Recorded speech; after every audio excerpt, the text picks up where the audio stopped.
નમસ્કાર વિદ્યાર્થી મિત્રો આજે આપણે આ વિડીયોની અંદર ધોરણ 5 વિષય પર્યાવરણની સ્વઅધ્યયન પોથીનો ભાગ 3નો પાઠ નંબર 12 જો આ ખૂટી જાય તોની વાત કરવાના છીએ। અહીંયા મિત્રો સ્વઅધ્યયન પોથીના ભાગ 3નું પર્યાવરણ વિષયના પાઠ નંબર 12નું સંપૂર્ણ સોલ્યુશન છે। આવા જ સોલ્યુશન મેળવવા માટે આપણી ચેનલને સબસ્ક્રાઇબ કરો અને આ વિડીયો તમારા મિત્રો સાથે શેર કરો। તો શરૂ કરીએ ધોરણ 5 વિષય પર્યાવરણની સ્વઅધ્યયન પોથીનો પાઠ નંબર 12। પ્રશ્ન 1 નીચેના કોષ્ટકની માહિતી ઉદાહરણ મુજબ લખો। વાહનનું નામ, ક્યાં માર્ગ પર ચાલે, તેમાં વપરાતું ઈંધણ, દાખલા તરીકે બસ છે એ રોડ પર ચાલે અને એમાં ઈંધણમાં ડીઝલ વપરાય। તો રિક્ષા રોડ ઉપર ચાલે એમાં પેટ્રોલ વપરાય, અમુક રિક્ષા ડીઝલ પણ હોય છે।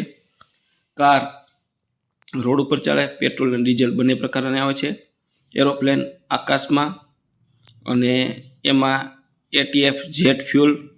ટ્રેક્ટર રોડ ઉપર એમાં ડીઝલ વપરાય છે। મોટરસાઇકલ રોડ ઉપર એમાં પેટ્રોલ વપરાય છે। નાના વિમાન આકાશમાં એવિએશન પેટ્રોલ। સ્ટીમર પાણીમાં ડીઝલ વપરાય છે। પછી ક્રૂઝ પાણીમાં ડીઝલ વપરાય છે। ટ્રક રસ્તા પર ડીઝલ વપરાય છે।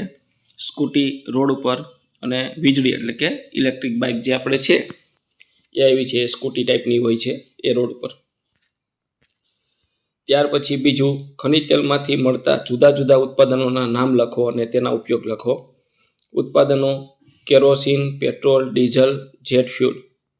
તો ઉપયોગ કેરોસીન છે એનો ઉપયોગ રસોઈ માટે પેલા પ્રાઇમસ તેમાં, ઉદ્યોગોમાં, યંત્રોમાં, રાસાયણિક ઉદ્યોગોમાં, હીટરમાં અને ભઠ્ઠીમાં। પેટ્રોલ છે એનો કાર, મોટરસાઇકલ, રિક્ષા વગેરેમાં ઈંધણ તરીકે।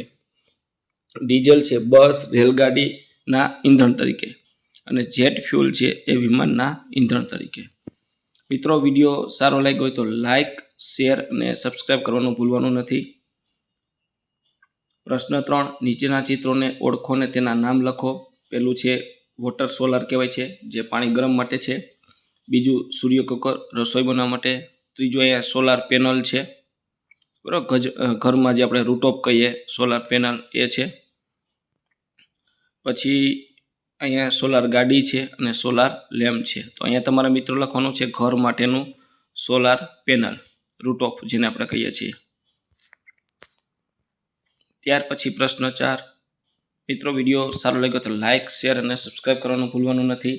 બીજું કે મિત્રો તમારે આ પાઠની પીડીએફ જોઈતી હોય તો આપણે ડિસ્ક્રિપ્શન બોક્સમાં આપણી શાળા શિક્ષક એપ્લિકેશનની લિંક આપી છે, ત્યાંથી તમે એપ્લિકેશન ડાઉનલોડ કરી આ પાઠની પીડીએફ પણ જોઈ શકો છો। પહેલું, હું પ્રદૂષણ મુક્ત ઈંધણ છું તો સૌર ઉર્જા।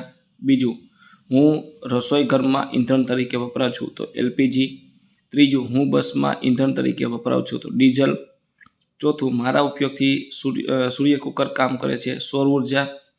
પાંચમું, હું ઘરમાં અજવાળું આપતા સાધનોને ચલાવું છું, વીજળી। ત્યાર પછી પાંચમું, નીચેના કોષ્ટકમાં માહિતી ભરો।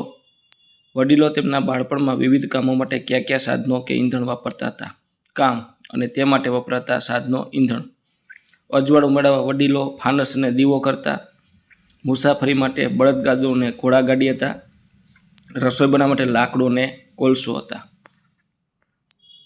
ત્યાર પછી પ્રશ્ન 6 તમારા ઘરેથી વપરાશની માહિતી મેળવી કોષ્ટકમાં 1 માસની વિગતો ભરો, તેમાં ઘટાડો કે બચત કરવા માટે તમે શું કરશો? તો આપણે નવેમ્બર માસની માહિતી લખી છે 2025, બરાબર। તો અહીંયા ઈંધણના પ્રકારો એલપીજી, વીજળી, કેરોસીન, પેટ્રોલ, ડીઝલ, સીએનજી। ઉપયોગમાં લેવાતું ઈંધણ, અહીંયા ઉપયોગમાં લેવાતું ઈંધણ, 1 મહિના વપરાશ, કિંમત, 1 મહિનાનો ખર્ચ, માસિક ખર્ચ ઘટાડવાનો ઉપાય। તો એલપીજી છે એ ઈંધણમાં લેવાય છે તો કે હા, 1 મહિનાનો વપરાશ 15 કિલો છે, 65 રૂપિયાનો કિલો આવે છે, 980 રૂપિયાનો બાટલો આવે છે। અને આપણા ઘરમાં જો સોલાર રૂટોપ હોય તો તમે સગડી છે એ વાપરી શકો છો। વીજળી તો મહિનાનો વપરાશ 300 યુનિટ છે, 1 યુનિટની કિંમત 5 રૂપિયા છે, મહિનાનો ખર્ચ 1500 રૂપિયા થાય। સોલાર લગાડીએ આપણા ઘર ઉપર તો વીજળીની બચત થઈ શકે છે। કેરોસીન છે એ અત્યારે અમે વપરાશ કરતા નથી એટલે આપણે અહીંયા ડેશ કર્યું છે. પેટ્રોલ તો કે 1 મહિનાનું 50 લીટર, ટુ વ્હીલમાં 90 રૂપિયા કિંમત છે એટલે 4500 રૂપિયાનો ખર્ચો થાય છે. તો પર્સનલ મોટરસાઇકલની જગ્યાએ જાહેર વાહનનો ઉપયોગ કરવો. ડીઝલનો વપરાશ છે એ છે નહીં. સીએનજી તો ઉપયોગમાં લેવાતું ઈંધણ સીએનજી જે અમારી ગાડીમાં છે. 1 મહિનાનો વપરાશ 36 કિલો છે, 82 રૂપિયાનો કિલો છે એટલે 2952 રૂપિયા થાય છે. જો એનો વપરાશ ઘટાડો તો જાહેર વાહનોનો ઉપયોગ કરવો. પ્રશ્ન 7. તમારા ઘરમાં કે આસપાસ જોયેલા સૌર ઉર્જાથી ચાલતા સાધનોના નામ લખો. ઉપયોગને સાધનોનું નામ: પ્રકાશ અજવાળું મેળવવા સોલાર લેમ્પ, ખોરાક રાંધવા સૂર્ય કુકર, મુસાફરી માટે સોલાર કાર, ગરમ પાણી મેળવવા વોટર સોલાર વોટર જેને આપણે કહીએ છીએ. ત્યાર પછી પ્રશ્ન 8. નજીકના ભવિષ્યમાં ખૂટી જાય એવા ઈંધણની જગ્યાએ સૌર ઉર્જાનો ઉપયોગ વધે તે માટે આપણે શું શું કરી શકીએ છીએ? તો નજીકના ભવિષ્યમાં ઈંધણ ખૂટી જાય એની જગ્યાએ સૌર ઉર્જાનો ઉપયોગ વધે એના માટે આપણે અહીંયા આટલા મુદ્દા છે આપણે ધ્યાનમાં લઈ શકીએ છીએ.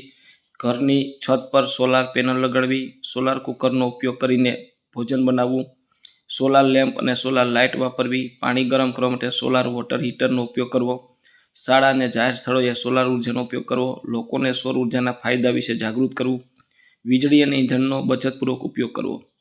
તો મિત્રો આ તો આપણું ધોરણ 5 વિષય પર્યાવરણ સ્વઅધ્યયન પોથીના પાઠનું સંપૂર્ણ સોલ્યુશન જોયું.